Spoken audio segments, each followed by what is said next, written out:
नमस्कार, राष्ट्रवाद में आपका स्वागत है। मैं हूं सुशांत सिन्हा। राष्ट्रवाद यानी देश से बढ़कर कुछ नहीं।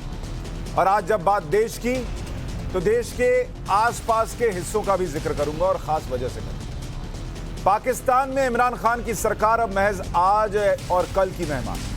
3 अप्रैल को पाकिस्तान की संसद में इमरान के खिलाफ अविश्वास प्रस्ताव पर वोटिंग होनी है, जिसमें इमरान की कुर्सी जानी तय है।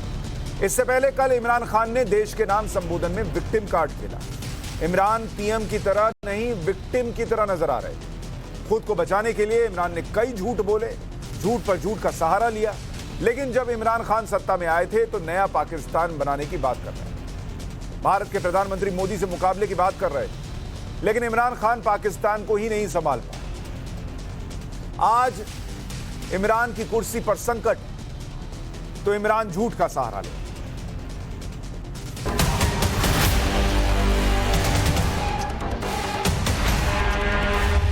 मैं रिजाइन कर दूं।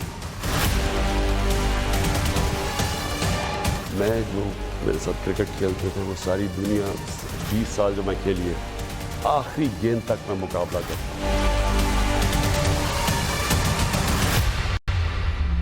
उस दिन ये मैं चाहता हूं मेरी सारी कौम देखे कि कौन जाके अपने जमीन का सौदा करेगा।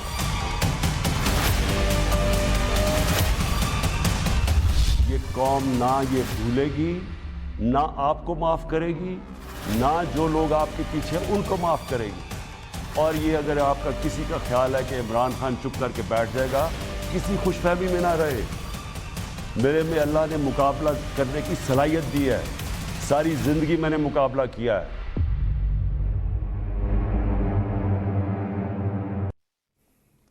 इमरान खान अभी भी हथियार डालने को तैयार नहीं है। तय हो चुका है कि जाना तय है, लेकिन कह रहे मैं आखिरी बॉल तक खेलूंगा। पाकिस्तान में तख्ता पलट हो रहा है, जनता महंगाई से त्रस्त है।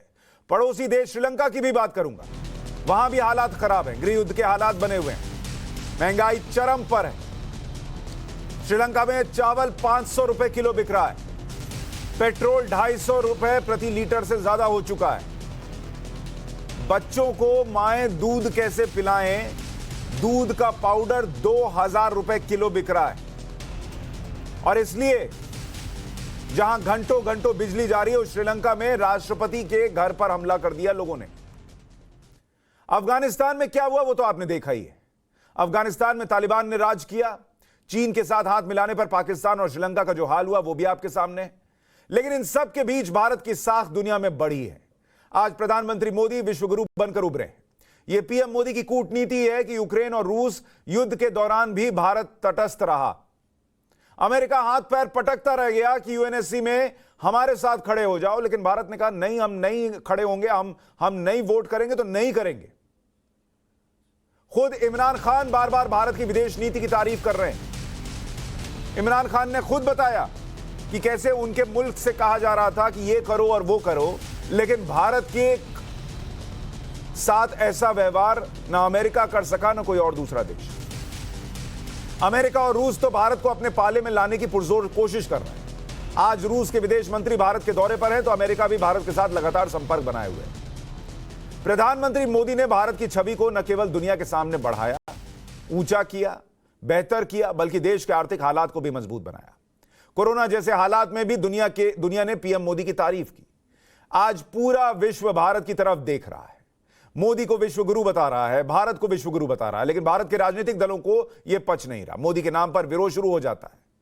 तमाम विरोधी दल सियासत के लिए अंध विरोध पर आ जाते हैं।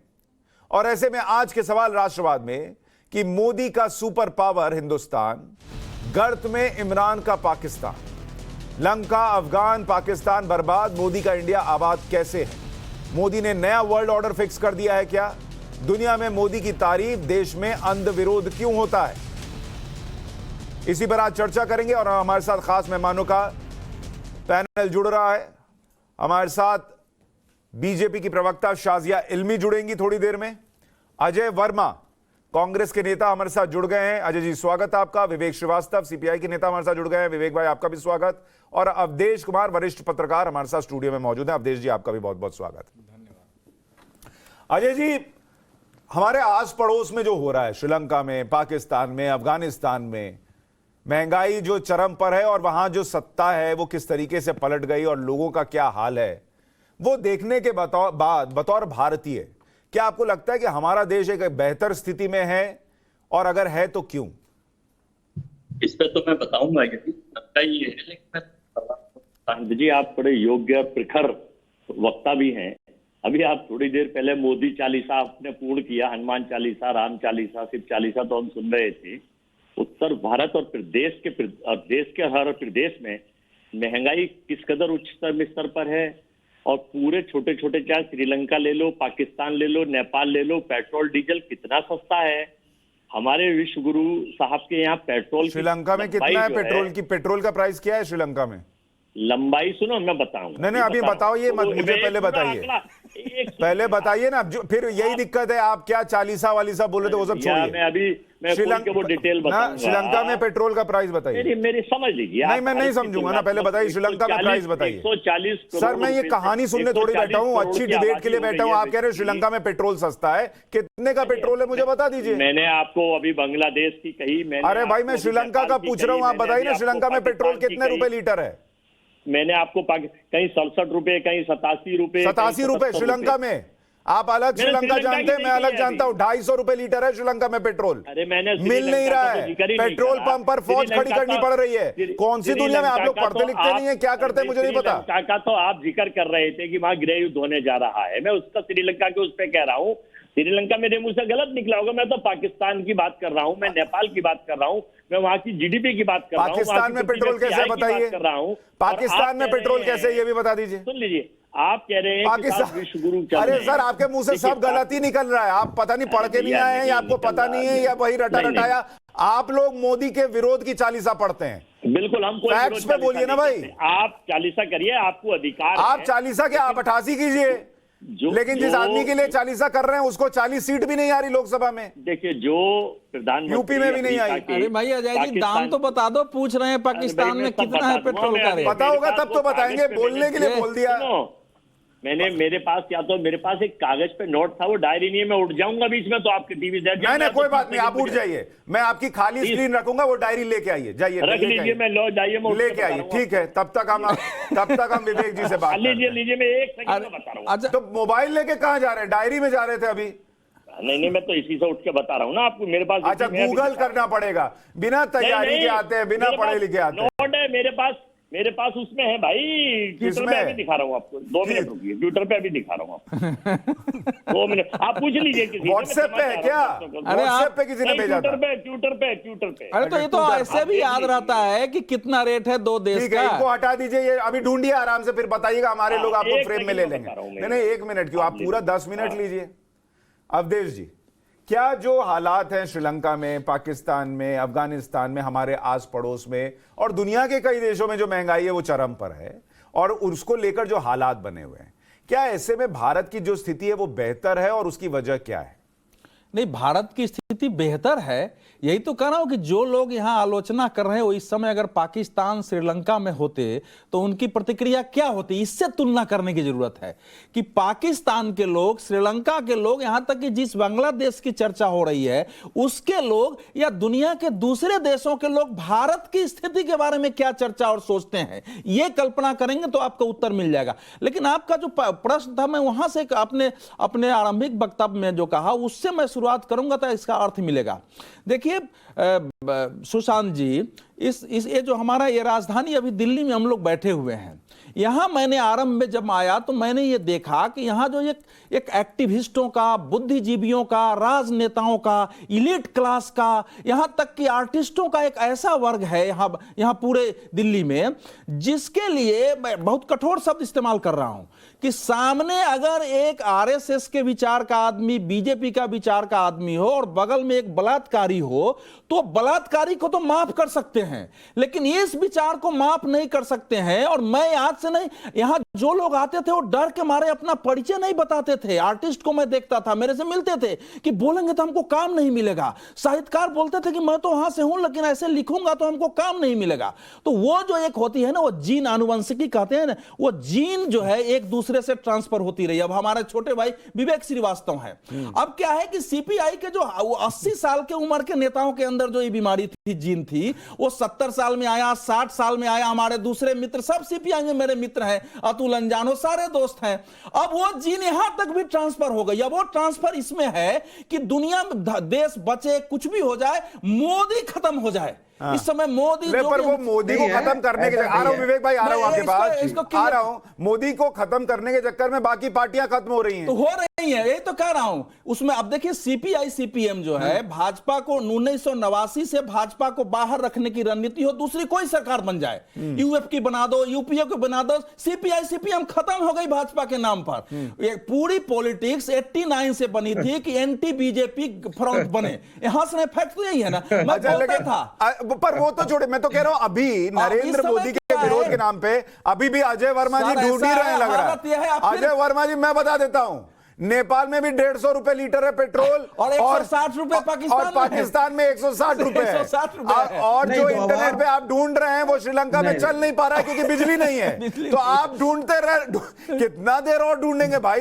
एक असिस्टेंट रखिए जो ढूंढ के दे। लेकिन विवेक भाई ये बताइए, पाकिस्तान में एक प्रधानमंत्री कह रहा है, आ रहा हूं अजय भाई, अब अरे अभी आप ढूंढिए, अब ये थोड़ी चलेगा, आप ढूंढ के आ गए, अब आप ही बोलेंगे। नहीं, अभी ढूंढिए, और चालीसा भी ढूंढिए, जो आप बोल रहे थे वो चालीसा ढूंढिए। विवेक भाई ये बताइए, पाकिस्तान का प्रधानमंत्री कह रहा है कि रूस से मिलने चला गया तो अमेरिका मुझे कुर्सी से हटा रहा है जी। और श्रीलंका, एक मिनट आ रहा हूं, श्रीलंका की हालत दिख रही है, अफगानिस्तान की दिख रही है। क्या कभी ऐसा फील आता है अंदर से कि हम लोग नरेंद्र मोदी का जो विरोध कर रहे हैं वो अति कर दे रहे हैं, ज्यादा कर दे रहे हैं? भारत आज बेहतर स्थिति में है, कुछ तो होगा सर हमारे अंदर, इस देश में कुछ तो 7 साल में हुआ होगा कि हम बेटर पोजीशन में हैं। आप सुने सर, देखिए दोनों चीजें हैं। अभी Narendra Modi honourable prime minister of India है, honourable prime minister of BJP नहीं है, इसको सब मानते हैं, हमारे भी प्रधानमंत्री हैं। लेकिन as a citizen of the nation, as an opposition party leader, भाई क्रिटिसिज्म भी मैं कर सकता हूं और क्वेश्चन पूछना भी मेरा अधिकार है, आपका हक है। ठीक है। तो अब आप देखिए, जैसे कि अब मेरा ये कहना है कि देखिए अनफेयर होगा पाकिस्तान श्रीलंका को इंडिया से कंपेयर करना। ये अनफेयर है कि उनके फेलियर्स को देख करके हम बोलें कि साहब हम देखिए कितने सक्सेसफुल हैं। It is an injustice to the nation. हमारा देश उनसे हमेशा प्रॉस्पेरस रहा, स्ट्रॉन्गर रहा, डिफेंस में इकोनॉमिकली स्ट्रॉन्गर रहा, बड़ा देश है उनसे। तो अब कहना साहब देखिए बांग्लादेश में पेट्रोल इतने का है, श्रीलंका में इतने का, देखिए हम तो बहुत अच्छे हैं, दिस इज रॉन्ग। हमें अगर कंपैरिजन करना है तो हमें डेवलप्ड नेशंस के साथ करना चाहिए और उनके साथ हमारी होड़ होनी चाहिए कि हम कहां पे पहुंचे। किस देश के साथ? किससे करें आप बताइए, किससे करें? सुने, हाँ मैं आ रहा हूं, मैं थोड़ा और बोलना चाहूंगा। अब आ जाते हैं पाकिस्तान के ऊपर। देखिए जिन कंडीशंस के अंदर प्राइम मिनिस्टर इमरान खान ने इनहेरिट करी वो कुर्सी, वो conditions prime minister Narendra Modi के साथ नहीं थी। नवाज शरीफ ने और उसके पहले आसिफ अली जरदारी ने जिस तरीके से पाकिस्तान को लूटा, अगर आप पाकिस्तान के इकोनॉमिक्स को स्टडी करके मैंने करा है। अरे सर तो क्या बात कर रहे हैं? आंदोलन नरेंद्र मोदी तो आई इसी बात पर कि इतना भ्रष्टाचार है कि यहाँ ये भ्रष्टाचार मैं आकर रोकूंगा, और आप कह रहे हैं ऐसी स्थिति नहीं थी।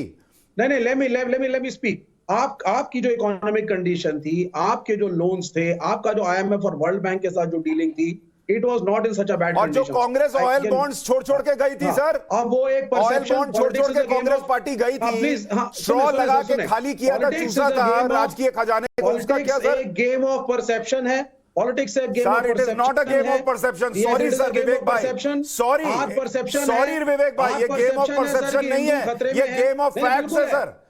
नहीं, गेम ऑफ फैक्ट्स नहीं है सर। जो परसेप्शन पब्लिक के माइंड में बनाने में एक पार्टी सक्सेसफुल हो जाती है, तो आप ही तो आंदोलन कर रहे थे भ्रष्टाचार और इकोनॉमिक स्लोडाउन के खिलाफ, याद तो करो। में है, ये एक परसेप्शन है। तो यूपी आप जीते हैं सर, डेवलपमेंट पे तो नहीं जीते ना आप, ये बात तो डेवलपमेंट पे नहीं जीते। सुब्रमण्यम स्वामी भी ने भी बोला है, बीच में टोकने से। अच्छा मुझे एक बात विवेक भाई, एक चीज, नहीं अब मैं शाजिया इल्मी के पास जाऊं और अवधेश जी भी बोलना चाह रहे हैं, मुझे एक बात बताइए, बिना डेवलपमेंट के यूपी जैसा राज्य कैसे जीत सकते हैं? और आप लोग कहीं भी इतना डेवलपमेंट किए होंगे सालों साल, कहीं नहीं जीत पाते, ऐसा क्या होता है?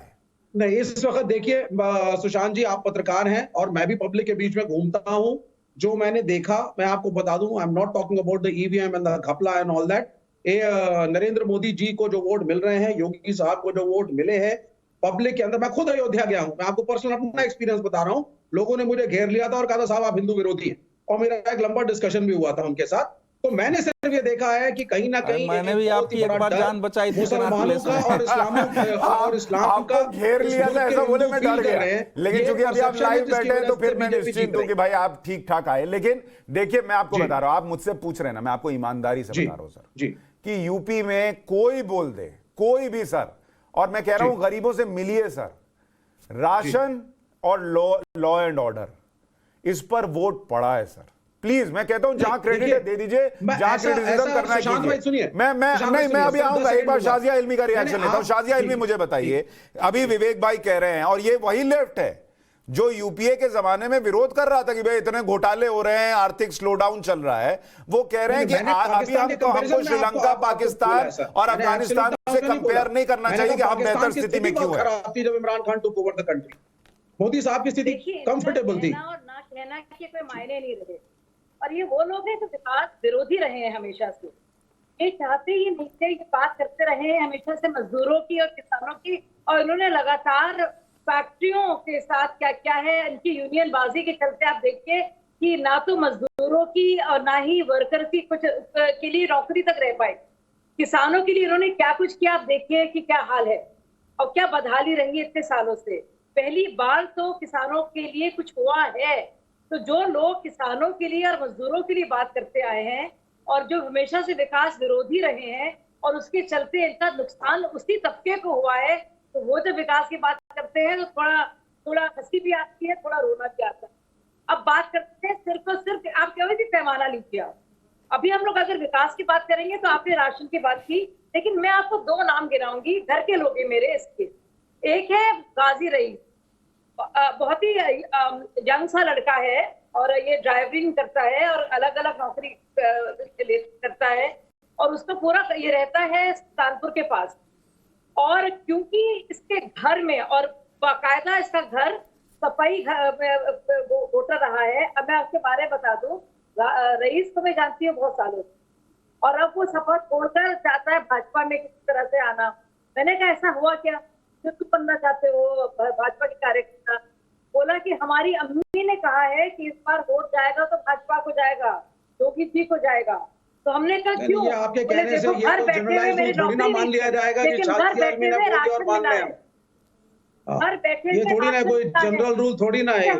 हाँ तो राशन ही तो बांट रहे हैं ना आप एम्प्लॉयमेंट कहाँ दे पा रहे हैं भाई? 80 करोड़ आदमी को राशन ही बांटोगे भुखमरी से उसको बचाने के लिए, और बोलोगे देखो तुम पे एहसान किया, तुम्हें खाने को रोटी दे दी। आपको राशन बांटने की नौबत क्यों आई इस देश में, बताइए ना। 80 करोड़ इंडियन को गुलाम बना करके रखो, राशन बांटो। जो रोटी है ना, 80 करोड़ हिंदुस्तानियों को गुलाम बना के रखो, राशन बांटो, घर है और वाहवाही लूटी। इसका कोई धर्म नहीं होता। नहीं, राशन बांटने की नौबत क्यों आई, मुझे ये बताइए आप क्यों विवेक भाई एक बार बार ईमानदारी से बताइए, आपको नहीं पता राशन बांटने की नौबत क्यों आई? सच बताइए, आपको दिल से नहीं पता राशन बांटने की नौबत क्यों आई? मैं बता देता हूँ, मैं बताता हूँ। बताइए। ये इंडिया को आप इस दिशा में ले जा रहे हैं कि चंद बड़े उद्योगपति सरकार के साथ मिलकर के गवर्न करें, अनएम्प्लॉयमेंट चरम सीमा पे आए, और फिर जनता विद्रोह ना करे तो राशन बांट दो, 80 करोड़ लोगों को रोटी दे दो, दाल दे दो, एक मिनट वो भी सरकार का एहसान हो गया। विवेक भाई, ये चार उद्योगपति जो देश में सब कुछ कंट्रोल कर रहे हैं, वो अपना उद्योग चलाते कैसे हैं? वो कैसे चलाते हैं अपना उद्योग? ऑनलाइन चलाते हैं? कैसे चलाते हैं उद्योगपति अपना उद्योग कैसे चलाते हैं? उद्योगपति सर 28 और 29 मार्च को नेशनल हड़ताल रही है, 20 करोड़ आदमियों ने, बैंक बंद रहा है, LIC की हड़ताल थी, मैं भी था उसमें, और यहाँ के भी इंडस्ट्रियल क्षेत्र हमने बंद कराए हैं। सुनते जाइए आप जरा। LIC को बेच रहे हैं, रेलवे के लोग उसमें जुड़े हुए थे। देखो ऐसा है सुशांत जी, ये आपका डिबेट दूसरी दिशा में जाएगा, मैंने कुछ जवाब देना चाह रहा हूं। नहीं विवेक भाई, आप फैक्ट्स को घुमा रहे हैं, ये गड़बड़ कर रहे हैं। आप फैक्ट्स भी बता रहे हैं। एक मिनट आप अवधेश जी को बोल रहे हैं। एक सेकंड विवेक, एक सेकंड क्यों बांट रहे हो राशन? विवेक एक सेकंड, मैं जरा जवाब दे दूं आपको। ऐसा है शाजिया जी, एक मिनट रुक जाइए शाजिया जी, एक मिनट। मैं ये कह रहा हूं ऐसा है कि यूपीए सरकार को एक मिनट यूपीए सरकार को वामपंथी समर्थन दे रहे थे, और फूड सिक्योरिटी पूल का दबाव इनका था कि देश में गरीब भूखमरी से मर रहे हैं, इनको सस्ता अनाज देना चाहिए। अरे सुन तो स्टेटमेंट तो याद करिए, उस समय तो आपको लग रहा था कि न्यूक्लियर 2 डील के रुपए ऊपर किलो- हमारी प्रॉब्लम थी, अरे महंगाई सुनिए, में हमारी 2 रुपए प्रॉब्लम थी किलो यूपीए के साथ। गेहूं और 3 रुपए हाँ। किलो चावल देश के जो है देखिए, लोगों को पसंद नहीं आ रहा है, गरीबों वो को चाहते हैं। मिलनी वेलफेयर चाहिए। स्कीम अलग आपका होती है, स्टेटमेंट था, आप वेलफेयर नहीं कर रहे हैं, आप गुलामी की तरफ जा रहे हैं। विवेक जी, करवाया है, सुन लीजिए, एक मिनट शाजिया जी, एक मिनट रुकिए, एक मिनट शाजिया जी, एक मिनट रुकिए, ऑडियो कम कीजिए सबका, एक मिनट ऑडियो कम कीजिए। विवेक जी, मैं कह रहा हूं ऐसे बोलिएगा, आप भी चिल्ला रहे हैं, वो भी बोल रहे हैं, कुछ समझ में नहीं आ मैं रहा। नहीं चिल्ला रहा, मैं हाँ सुन ठीक है, रहा हूं। एक मिनट रुक मैं जाइए, सुन- वो बोल ले, फिर आप रिस्पॉन्ड कर लीजिएगा, मैं आपको जी, समय दूंगा। जी, जी, अवधेश जी देखिए, बोलिए। पहले तो 2 तथ्य मैं यहां रख देना चाह रहा हूं। जिस समय नरेंद्र मोदी सरकार आई थी उस समय जीडीपी ग्रोथ 4.8% था, स्लो डाउन था। और इनको याद होना चाहिए कि जून में भारत का इन्फ्लेशन जो था 10.5% था, रिकॉर्ड पर था। और मई में जिस दिन रिजल्ट आया है उस दिन 8.9% इन्फ्लेशन था। मैं 10 आंकड़ा दे सकता हूं जिससे पता चलेगा कि उस समय इकोनॉमी की क्या हालत थी। और यही लोग क्वेश्चन उठा रहे थे ले जाकर के कि देश की इकोनॉमी कैसे यूपीए ने खराब कर दी है, और ये तुलना कर रहे हैं। दूसरी बात, देखिए, राशन के, मैं 80 करोड़ लोगों के राशन के निजी में पक्ष में नहीं हूं, लेकिन सीपीआई को और विरोधियों को इसलिए बोलने का हक नहीं है कि सोनिया गांधी के सलाहकार परिषद में जितने नक्सली लोग थे, मैं नक्सली शब्द कह रहा हूं, यार जो बड़े अरविंद केजरीवाल उसमें थे शामिल, अरुणा राय थी, इनके लोग थे। इन सब लोगों ने कहा कि देश में भुखमरी है। सुनिए, नक्सली तो आपके लिए प्रशंसा का शब्द होना चाहिए। अरे अब पटकर भी लेफ्ट नक्सली के है। लोग नक्सली शब्द सुनकर परेशान नक्सली होने तो लगे, ये आपको कब से हुआ? प्रशंसा का शब्द होनी चाहिए। नहीं, मुझे तो इन हंसी आ लोगों रही ने है साहब कि जब इन शब्द लोगों ने नहीं होते, लॉजिक बजाबता नहीं होती इन है, लोगों ने तो हरबन बजाबता नक्सल कह डॉक्यूमेंट दो, दिया था। नक्सल कह सुन दो। लीजिए, आप उस समय थोड़ा छात्र थे, थोड़ा याद कर लीजिए। लेकिन नहीं उस नहीं, समय मैं चाहता नहीं, आप उसी नक्सल को मारने के लिए जो चीफ मिनिस्टर अरे है कहाँ, दिल्ली का, कल भीड़ देखो भेजी मैं थी बोल आपने सकता हूं ज्यादा तेज से पुलिस की आपके, मदद लेकिन आप से। चुप हो जाइए, मैं बात नहीं, रख मैं तो लूंगा, आपसे फिर आप पूछ रहा बोल हूं। लीजिएगा। अवधेश भाई, मेरी बात बता दीजिए ना, क्या उसी नक्सली चीफ मिनिस्टर को दिल्ली के मारने के लिए मैं अरविंद केजरीवाल को नक्सली नहीं कह रहा हूं। नहीं नहीं नहीं नहीं नहीं, आप गलत ले ला रहे हो। मैं कह रहा हूं कि उसमें नक्सली लोग भी थे। अब उसका नाम मैं लूं क्या? आप जानते हो कि कौन नक्सली उसमें थे? अरविंद केजरीवाल को मैं नक्सली नहीं कह रहा हूं, गलत मत बोलिए। और आपको भी नक्सली नहीं कह रहा हूं, सुनिए, आपको भी नक्सली नहीं कह रहा हूं, लेकिन मैं ये कह रहा हूं कि आप लोगों ने बजाबता एक डॉक्यूमेंट दिया था कि देश में 77% लोगों को कुपोषण के शिकार हैं, उनके पास अनाज नहीं पहुंच रहा है। आप एक रिपोर्ट को कोट करते थे कि देश में 80% लोग 20 रुपए पर जीवन जी रहे हैं, यह भी उसमें कोट किया गया था। और इसलिए 2 रुपए किलो चावल और 2 रुपए गेहूं और 3 रुपए किलो चावल जाएगी। एक मिनट, तो इसलिए आज आप नहीं बोल सकते हैं। एक बात और देना पड़ेगा, एक लास्ट बात बोल के फिर आपके पास बोल रहा हूं। मूल बात यह है, मूल बात इस समय हमारे देश में यह है कि देश के प्राइम मिनिस्टर को, अगर ब्रिटेन का प्राइम मिनिस्टर कहता है कि दुनिया में, इस ब्रह्मांड में एक ही चांद है, एक ही सूरज है, और इस ब्रह्मांड, इस दुनिया धरती पर एक ही मोदी हो सकता है, तो अब ये तो ब्रिटेन का प्राइम, उसको देख के जलन हो करके अपने आत्महत्या के लिए, नहीं, अपने आत्महत्या के लिए स्वयं को प्रेरित कर लेना, वो मर जाए इसलिए अपनी गर्दन कटा लेना, अपना हाथ काट लेना, ये विपक्ष की कौन सी बीमारी है? नहीं नहीं, जवाब दीजिए, छोटे में दीजिएगा। अजय वर्मा जी ने बड़ी मेहनत से वो डेटा निकाला, उनके पास चाहूंगा। अवधेश भाई, पहली बात तो ये है कि ब्रिटेन के प्राइम मिनिस्टर क्या बोलते हैं क्या नहीं, how does it matter to us? We are a big nation. अरे भाई, शी जिनपिंग बोलेंगे तब ना मैटर करेगा, ब्रिटेन वालों से थोड़ी मैटर करेगा, चीन बोलेगा तब मैटर करेगा। बोलिए। अमेरिकन और ब्रिटिश से तभी जाकर के आपको मोदी साहब ग्रेट लगेंगे क्या? आप उनको उनके काम के आधार पर अपने प्राइम मिनिस्टर, जब तक शी जिनपिंग ने नहीं बोला सर, चीन ने नहीं बोला, तब तक क्या बात है? और भी दे सकता हूं, शॉर्ट में वो एक अलग इशू है। दूसरी बात है, रशिया, देखिए टैक्टिकल मिस्टेक्स भारत ने करी हैं। रशिया आज भी सस्ते में आपको तेल देने के लिए तैयार है, 30-35 के, मतलब लगभग 1/3 the rate of the normal oil पे उसके आगे सैंक्शंस हैं। आप बोल्डनेस दिखाइए, अमेरिका के खिलाफ जाइए, तेल खरीदिए, महंगाई को कम करिए। भारत तो खरीद ही रहा है, भारत खरीद रहा है, खरीद ही रहा है। अरे तेल तो छोड़िए, हम तो हथियार खरीद रहे हैं, हम तो मिसाइल सिस्टम खरीद रहे हैं रूस से। जी हाँ, लेकिन मिसाइल सिस्टम खरीद रहे हैं रूस से।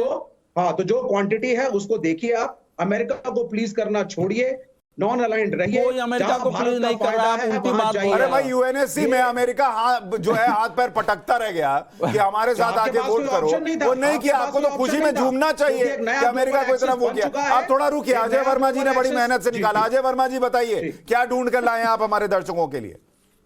नेटवर्क ही चला गया, ये गलत बात है। अजय वर्मा जी सुन रहे हैं आप हमें? इतनी मुश्किल से, हाँ आगे बोलिए।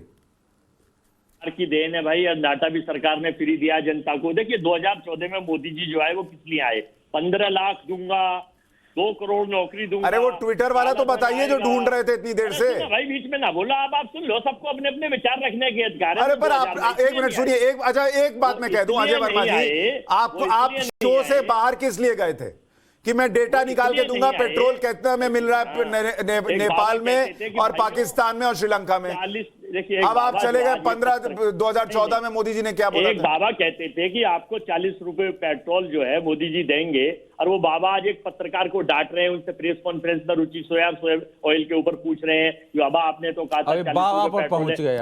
तो ये आए थे, हाँ रामदेव बाबा की बात कर रहा हूँ, ये आए थे और कि आए थे कि 15 लाख 2 करोड़ नौकरी, काला धन आएगा स्विस बैंक से, दाऊद इब्राहिम पे छापा मार के लाएंगे। ये झूठ की बुनियाद पे आज इमरान खान ने भी एक झूठ के विश्व गुरु को एडॉप्ट कर लिया है, जैसे वो देश में सब कुछ बहकाकर सब कुछ दिखाकर केवल 80 करोड़ लोगों को भुखमरी के कगार तो आपका पेट्रोल का रेट कहाँ चला गया? क्यों बोलते हो भाई? आप एंकर हो क्या या इंडिया टीवी क्या इसके चैनल के मालिक हो गए? बता दो, थोड़ा सुन लो मेरे भाई। बोलिए आप। सुशांत बैठे वो बोल देंगे। बोलिए सर, बोलिए। बुद्धिजीवी आदमी RSS के क्यों पत्रकार हैं। अरे पत्रकार मैं भी हूँ, कोई एक आध लाइन आपके बीच में नहीं बोल सकता हूँ। मैं एक बात कहना आप चाहती गए थे तो पेट्रोल का रेट लाने और ऐसी बातें बोल रहे हैं जिसका डिबेट से कोई लेना देना नहीं है, और आपको कोई टोकता है तो कह रहे आप एंकर हो क्या? इंडियन नहीं, आपने उस समय कहा कि भारत में सबसे ज्यादा पेट्रोल है, साबित करो आप इस डिबेट में। नहीं मिला ना, नहीं मिला तो ये टोक टाक करेंगे, कहाँ पहुंच गए? अजय वर्मा जी देखिए, ये ईमानदारी की बात नहीं है। अजय वर्मा जी, आप सब बोल लीजिएगा, मैं आपको बिल्कुल नहीं रोकूंगा। सुनिए ना अजय वर्मा, भारत में केवल ये रह गया है, 4 उद्योगपतियों की पूंजी बढ़ रही है और सब लोगों को आप आश्रित कर दीजिए और उनको बढ़ाइए और सारी चीजें। अजय वर्मा जी, आंकड़े आप डालेंगे। अजय वर्मा जी, अरे सुशांत जी सुन लो जरा। नहीं आप मेरी बात नहीं सुन रहे ना सर। दिक्कत ये है, आप जो है गाय पे निबंध लिखना है और आप जो है कुछ और लिख रहे हैं, बहुत सुधार है, वो नहीं होगा ना सर। मेरी बात सुनिए ना अजय भाई। अभी वो अजय सर मेरी बात सुनिए, मेरी बात सुनिए। देखिए मैं आपको लगातार बोल रहा हूं, नहीं मेरी सुनिए ना सर, मैंने आपको इन्वाइट किया, मेरी बात सुनिए ना सर, मेरी बात सुनिए। कैमरे के सामने आपका हाथ आ रहा है, चेहरा नहीं दिख रहा है, सुनिए मेरी बात। अगर फेवर में कोई ब्रिटेन का प्रधानमंत्री कह रहा है तो आप मान लीजिएगा। न्यूयॉर्क टाइम्स ने जब कहा था लाखों मौत कोरोना में हुई है, तो न्यूयॉर्क टाइम्स की आप खिल्ली उड़ाने लगे थे। ये कौन सी डबल नीति है अवधेश जी? आप तो बुद्धिजीवी आदमी है, पत्रकार है। एक मिनट बोलने दिया, फिर वही कहेंगे कि नहीं बोलने दिया। भास्कर ने और बोलिए जब मौतों का आंकड़ा दिया, भास्कर ने कोरोना का आंकड़ा दिया, भास्कर ने भुखमरी का आंकड़ा दिया, तो अब आप फंस देंगे उस तरह से बैठ कर यहाँ। भला अपनी सुविधा से आप काम करेंगे मोदी जी की तरह से, अब आपका देश।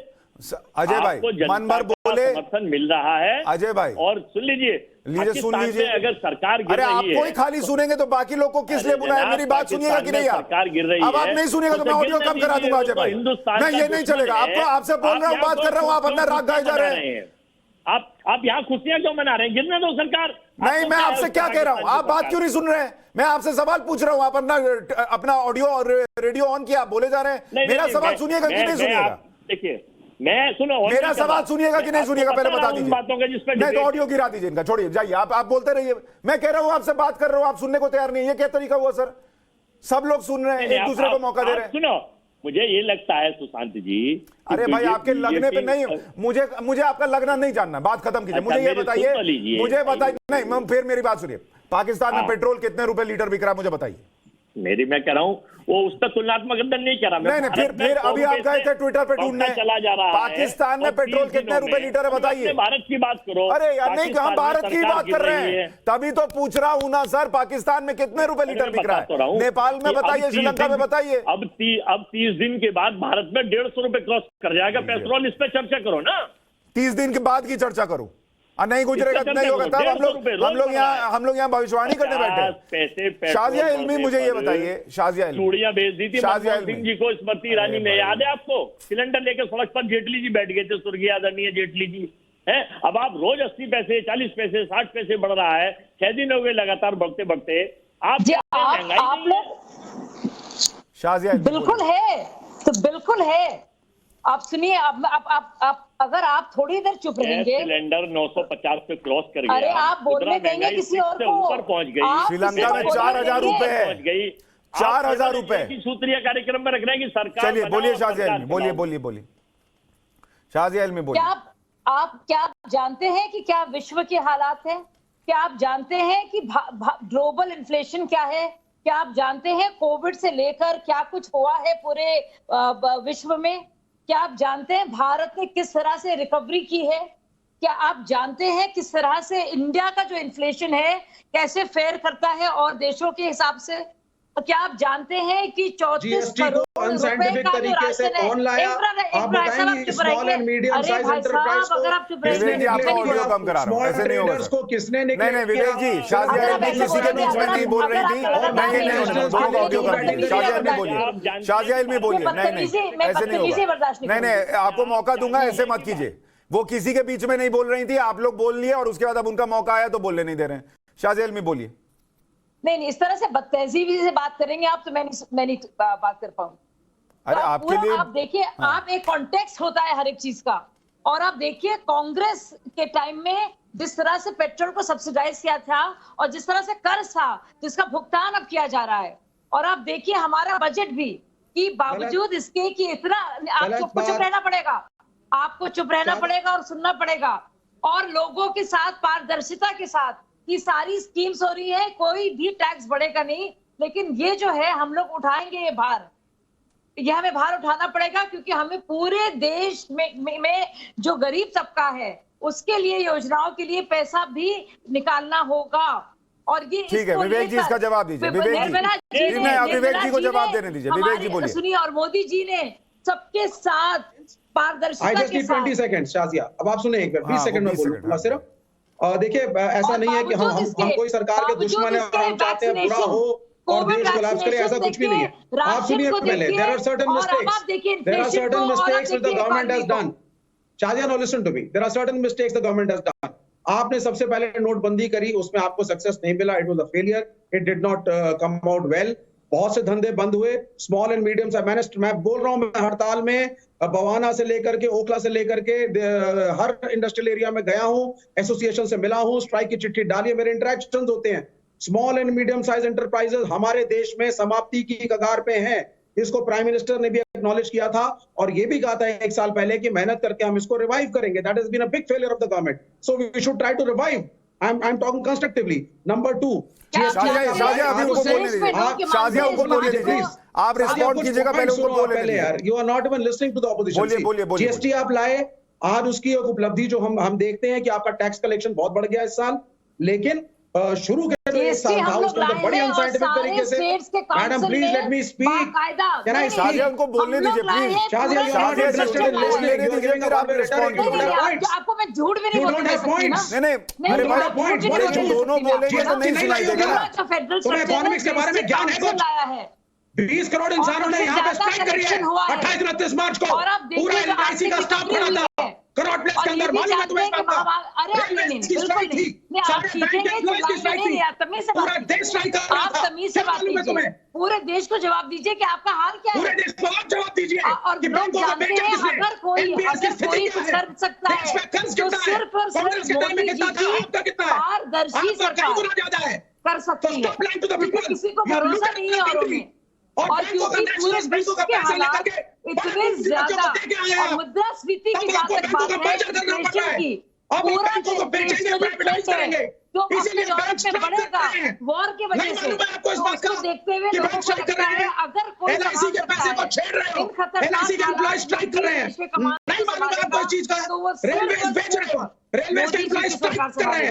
एक बड़ा अथॉरिटी के एम्प्लॉय स्ट्राइक कर रहे हैं, डिफेंस पर्सनल। एक मिनट, अब दोनों को मैं रोक रहा हूं, इस तरह से नहीं हो पाएगा। नहीं दोनों को रोक रहा हूं। अवधेश जी जवाब दीजिए। देखिए, मैं ये कहना चाह रहा हूं कि आज का जो हमारा डिबेट था उसमें ये नहीं था कि हम लोग महंगाई बढ़ी है उसको स्वीकार नहीं कर रहे हैं या हम महंगाई बढ़ने का सपोर्ट कर रहे हैं।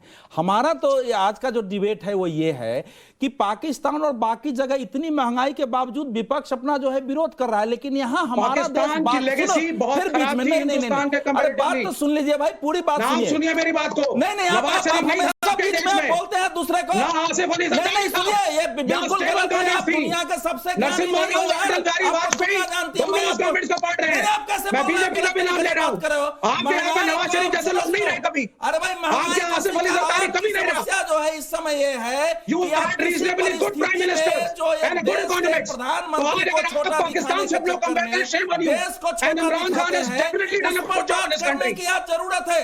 आप ये क्यों नहीं सोचते हैं कि महंगाई के बावजूद लोग कह कोई रहे महंगाई नहीं है, हैं सर। कि महंगा Mismanagement पेट्रोल करा है आपने लेंगे, लेकिन economics का। बीजेपी को वोट बेच दिया देंगे। देश को। तो ये और पब्लिक पैसा collective LIC का, psychology, ये RBI का सामूहिक छेड़ करके मनोविज्ञान प्राइवेट देश पूंजीपतियों को का देने क्यों जा रहे हो। चेंज हुआ है?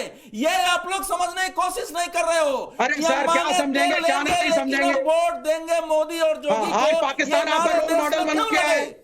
आज विवेक आप जी, पाकिस्तान बांग्लादेश को विवेक जी, से अपने एक को मिनट, कंपेयर एक करके आप मिनट। ताजा बन रहे हैं। अवधेश जी, एक मिनट, एक मिनट, आप खुद अवधेश ले जी। आते थे, एक सेकंड यहाँ आंकड़े ले आते थोड़ा ही थे। रोल मॉडल ये है खुद बांग्लादेश मैं एंड बैठा हूँ, पाकिस्तान। 10 डिबेट में आंकड़े आज आप मुझे लाते टीवी थे पे बोल रहे हैं कि सब बांग्लादेश से की आगे GDP निकल गए। इतनी हो गई है, बांग्लादेश क्या पर बात है कैपिटा साहब। इनकम हो अरे गया साहब, हम है। तो पाकिस्तान से भी आगे चल रहे सबको याद है, हैं। लाते थे शाबाश भाई, शाबाश सबको शाबाश। याद। विवेक जी, मुझे सिर्फ एक जी। प्रश्न का जवाब दीजिए।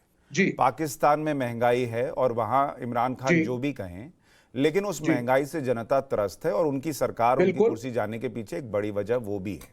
श्रीलंका के अंदर हम देख रहे हैं कि आज राष्ट्रपति के घर पर भीड़ ने हमला कर दिया। इतनी महंगाई जी। हो चुकी है, ये हालत Absolutely। हो चुकी है। ठीक मैं है। आपसे कह रहा हूं कि एक जी। व्यक्ति नरेंद्र मोदी, जिनको आप बतौर प्रधानमंत्री 2014 से 2022 हो गया, लगातार हर बात पर फेल बताते हैं, उनके नहीं, लिए सड़क, देखिए। सर मेरी बात सुनिए सर। हाँ, उनकी ठीक। हर चीज पर आप लोग कहते हैं कि ये गलत कर दिया, ये गलत कर दिया, ये गलत कर दिया।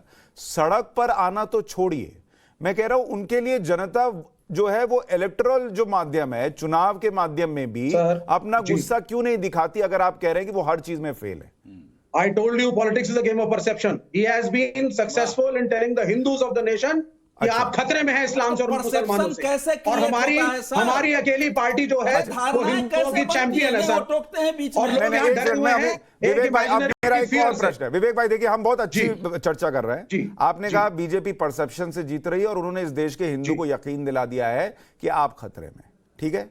जी। अब मुझे बताइए, ऐसी पार्टी जो देश के हिंदुओं को यह यकीन दिला दे रही है कि आप जी। खतरे में हैं, उसको उत्तर प्रदेश जैसे राज्य में या कई जगहों पर तो उससे भी कम 30%, जी। 40% ही वोट क्यों मिल रहा है? 70%, 80% क्यों नहीं मिल रहा? उतना कभी नहीं मिला देश में किसी को सर। अरे भाई, तो Fractured लेकिन mandates जब हमेशा डरा रहे दे रहे हैं, perception Fractured बना ले रहे हैं, तो mandates क्यों नहीं हमेशा मिलना रहे हैं। चाहिए? नहीं, फ्रैक्चर्ड मैंडेट्स हमेशा रहे हैं इस देश के पर अंदर। क्यों? इसका और दूसरी मतलब बात हिंदू मैं आपको डर नहीं कहना रहा। चाहूंगा सर। हिंदू नहीं, हिंदू आप डर नहीं रहा। बिल्कुल डर रहा है सर। कैसे डर रहा? मैं नहीं डर रहा हूं, मैं भी हिंदू हूं। आपको डर लगता है? आप एक फियर फैक्टर आप डरे हुए हैं? आप बताइए। आज अरे मुझे तो छोड़िए साहब, मैं तो कम्युनिस्ट हूँ, सर, लेकिन मुझे मैं तो बता रहा हूँ आपको, हिंदू डरा हुआ है। हिंदू मुसलमान की विवेक भाई, कैटेगरी में मत मैं डालिए सर, आपको मैं ईमानदारी से हिंदुस्तानी बताता हूं। इंडियन सुनिए, मैं आपको ईमानदारी से मेरे लिए बताता हूं, सब बराबर विवेक है, भाई। सब बराबर है मेरे लिए। अभी 10 दिन पहले भी एक चिट्ठी आई और उस चिट्ठी जी। में क्या लिखा था कि मुसलमान खतरे में। हिंदू को तो बोल ही नहीं रहे सर। हिंदू की तो फिल्म दिखा दो कि उसके साथ क्या हुआ है, सर, तब भी लोग चाहते हैं फिल्म तो मत दिखाओ। पोलराइज कर रहे हैं ना आप। ये कश्मीर फाइल्स क्या है? वही पोलराइजेशन का एक तत्व है कि नॉन कश्मीरी मुसलमानों को एक बैड लाइट में दिखाइए कि अच्छा, कल कश्मीरी और पॉलिटिक्स के साथ हॉलोकॉस्ट हो जाएगा। को दिखाना क्या तो है? बाकी- उससे क्या पोलराइजेशन हुआ था? नहीं, बिल्कुल होलोकॉस्ट को भी दिखाइए, सब दिखाइए। अच्छा, हर एक लेकिन चीज को कश्मीर इंटरेक्शन फाइल्स मत दिखाइए। दिखाइए, उससे नहीं, पोलराइजेशन कश्मीर होगा। फाइल कभी नहीं, मुसलमान आपने उसको खतरे में एक तरफा हैं। दिखाया है। एक तरफा कैसे दिखाया? ये आप कह रहे हैं सर। वहां जो हुआ वो एक तरफा ही हुआ था। विवेक भाई, मैंने उसको क्रिटिसाइज किया है सर, और मैंने कश्मीरी पंडितों के बीच में उसको बोला है कि we stand for the cause of Kashmiri Pandits. लेकिन अगर आप देश की कम्युनल हार्मोनी को और अंबेडकर के कॉन्स्टिट्यूशन के खिलाफ जाके पोलराइजेशन के लिए प्रधानमंत्री पोस्टर बॉय बनेंगे कश्मीर फाइल जैसी पिक्चर का, तो हम उसकी मुखालिफत करते हैं। रिहैबिलिटेशन 7 साल में आपने किया नहीं, कोई सरकार नहीं कर पाई। अटल बिहारी वाजपेयी, फारूक अब्दुल्ला को मंत्री अच्छा, मुझे बनाते एक बात हैं बताइए, अपने कैबिनेट में। ये कितने आज कमाल की बात बीजेपी है कहती शाजिया इल्मी। फारूक नहीं अब्दुल्ला विवेक भाई, इज एक मिनट, अब थोड़ा रुकिए। शाजिया इल्मी, ये कितने कमाल की बात है कि अगर कहीं पर जय श्री राम के नारे लगाते हुए, जिसका सब विरोध करेंगे, जय श्री राम का नारे का अगर कहीं पे लगाकर और किसी मुसलमान के साथ कुछ हो जाए, तो उसको रिपोर्ट करना, फैक्चुअल बातें बताना है कि भाई देखिए हिंदुओं ने मुसलमान के साथ ऐसा कर दिया। लेकिन कश्मीर में हिंदुओं का धर्म देखकर हुआ था, ये मत बोलिएगा कि धर्म देखकर नहीं हुआ था। वो बताने से कम्युनल हार्मनी जो है वो बिगड़ जाती है। यही वो इसलिए बिगड़ती सेक्युलरिज्म है। है ना सर, जिससे दिक्कत है मुझे। आपने उन मुसलमानों को भी बिल्कुल। दिखाना था जो पंडितों के साथ वहां खड़े हुए। अरे जो भाई मुझे ये टेररिस्टों ने जिनको बताइए, मारा। नहीं ऐसे क्यों इतने दिखाना सारे था, मुसलमान हैं, क्यों सुशांत दिखाना भाई, था, देखिए, मुझे ये न्यूट्रल। बताइए, आप इतने भी साल से न्यूट्रल। कश्मीर सुशांत में भाई जो सुनिए, फिल्में बन रही अब आप हैं पत्रकार हैं, कश्मीर तो आप पर, थोड़े से- उसमें नहीं, उसमें आप लोग क्या दिखा रहे हैं कि अरे वो टेररिस्ट बन गया बेचारा, टीचर का लड़का था, वो बेचारा उसको थप्पड़ मार दिया, टेररिस्ट बन गया। और उसमें तो किसी ने नहीं दिखाया कश्मीरी पंडितों को, तब आपने कहा क्यों नहीं दिखाया कश्मीरी पंडितों को, आपने क्यों नहीं दिखाया इससे पहले किसी फिल्म में कश्मीरी पंडितों को?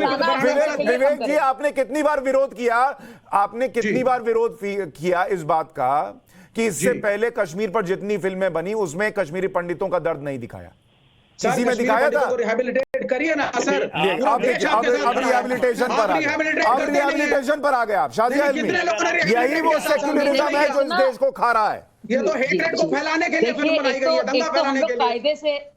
एक तो हम लोग कायदे से अपनी बात को रखें और इस बात को अमन और शांति से कहें, क्योंकि बहुत जरूरी है। क्योंकि ये माहौल जिस तरह सा है, हर वक्त चीखना चिल्लाना, ये है इंटॉलरेंस कि हम सुनना भी नहीं चाहते हैं और हम किसी और की बात को दबाना चाहते हैं अपनी चीख चिल्लाहट से।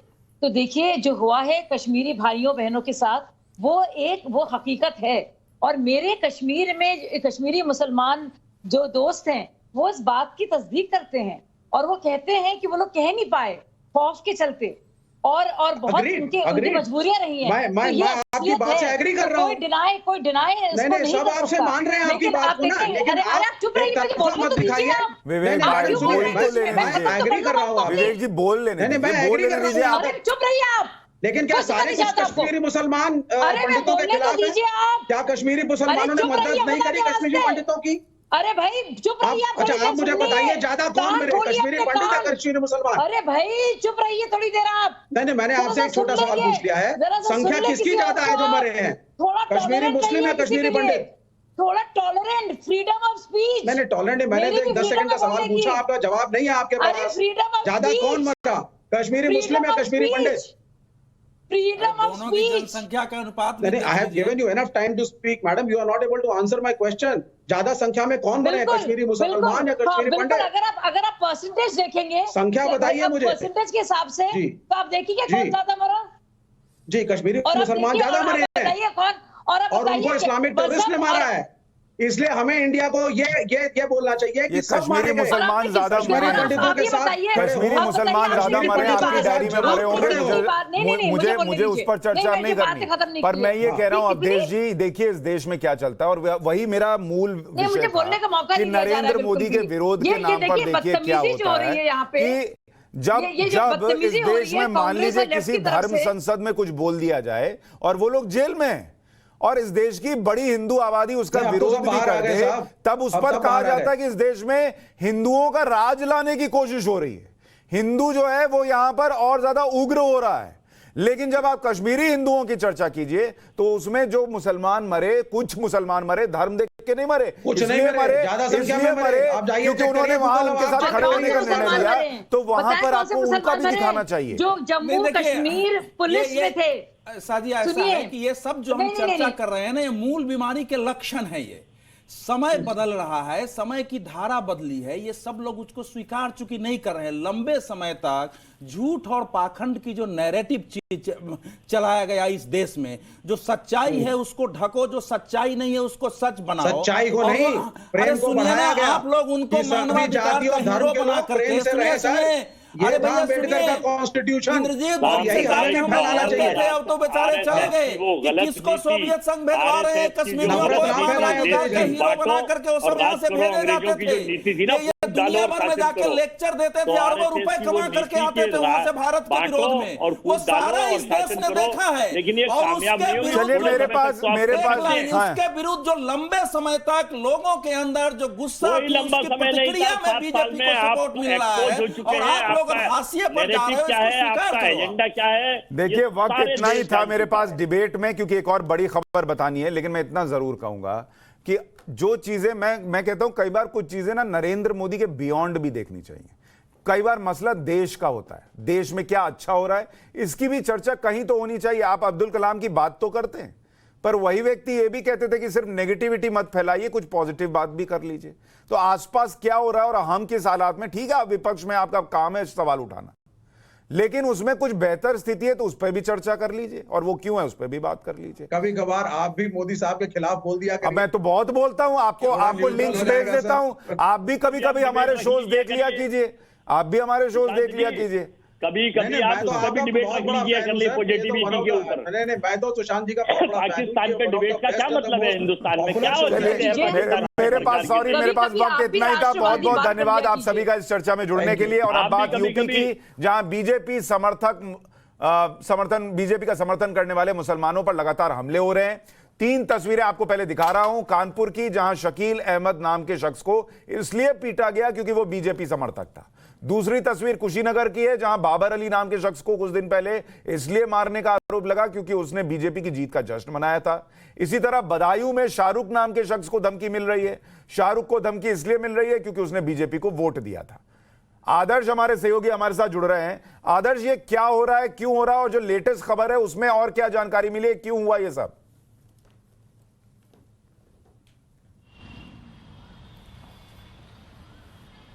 देखिए, कानपुर की जो घटना है, किदवई नगर का ये मामला है। उसमें शकील नाम के युवक ने आरोप लगाया है कि 2013 से वो बीजेपी का समर्थक रहा है। इस बार के चुनाव में भी वो पूरे चुनाव के दौरान अपने घर पर बीजेपी का झंडा लगाकर रखता था, और इस दौरान जो इलाके में विधायक या दूसरे बीजेपी के नेता आते थे उनसे उनका मिलना जुलना भी होता था। और इसी बात से उसके मोहल्ले के आसपास के जो उसके समुदाय के लोग थे वो बेहद नाराज थे। कई बार धमकी दे चुके थे कि अगर ये बीजेपी को समर्थन लगातार जारी रखा तो उसके साथ बुरा किया जाएगा। और उसके बाद चुनाव बीतने के बाद अब हालात ये हैं कि उसके साथ ना सिर्फ मारपीट की गई, बल्कि जो आसपास के लोग हैं उन लोगों ने यहां तक धमकी दे दी कि उसकी आंख फोड़ दी जाएगी, उसका गर्दन काट दिया जाएगा।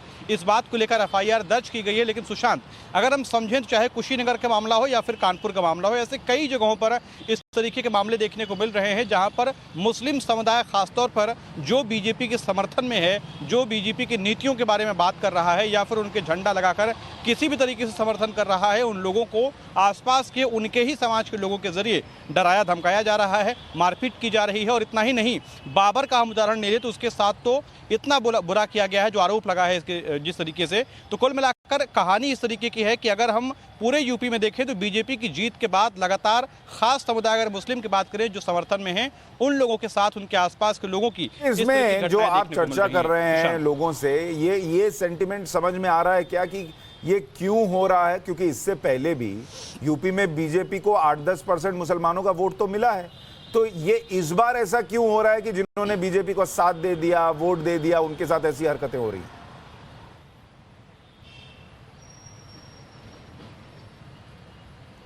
सुशांत, अगर हम ठीक इससे पहले जो विधानसभा चुनाव हुए थे, बंगाल की बात करें तो बंगाल में भी इस तरीके की तस्वीरें देखने को मिल रही हैं कि जिसमें बीजेपी के समर्थन वाले जो लोग थे वहां पर सत्ता में आने के बाद टीएमसी के कार्यकर्ताओं के जरिए मारपीट घटनाएं सामने आ रही थी। यहां पर उल्टा हो रहा है, यहां पर सत्ता में बीजेपी आई है लेकिन मारपीट जो है, वो आरोप जो लग रहा है वो विपक्षी पार्टियों का समर्थन करने वाले लोगों के ऊपर, नेताओं के ऊपर लग रहा है। कानपुर की हम बात करें तो कानपुर में पूरे मोहल्ले में कांग्रेस का झंडा लहराता था, वहां पर अकेला शकील ऐसा व्यक्ति था जो वहां पर बीजेपी का झंडा लगाता था। लेकिन अगर हम दूसरे इलाकों की बात करें तो वहां पर कमोबेश ऐसी ही तस्वीरें देखने को मिलती हैं। सबसे बड़ा कारण यह है कि जो आसपास के लोग हैं वो किसी भी तरीके से इस बात को बर्दाश्त नहीं कर पा रहे हैं कि आखिर कोई व्यक्ति उनके समाज से निकलकर, जो कमोबेश इससे पहले किसी एक खास पार्टी का, चाहे कांग्रेस की बात करें, यूपी में समाजवादी पार्टी की बात करें, उनका वोटर, उनका समर्थक हुआ करता है, वो समुदाय से निकलकर वो बीजेपी के साथ क्यों जा रहा है, इस बात को लेकर नाराजगी है और उसी की वजह से घटनाएं भी देखने को मिल रही हैं। आदर्श, आपका बहुत शुक्रिया पूरी जानकारी के लिए। बदायूं में बीजेपी समर्थक को किसने धमकी दी, पूरा मामला क्या है, एक रिपोर्ट देख लीजिए।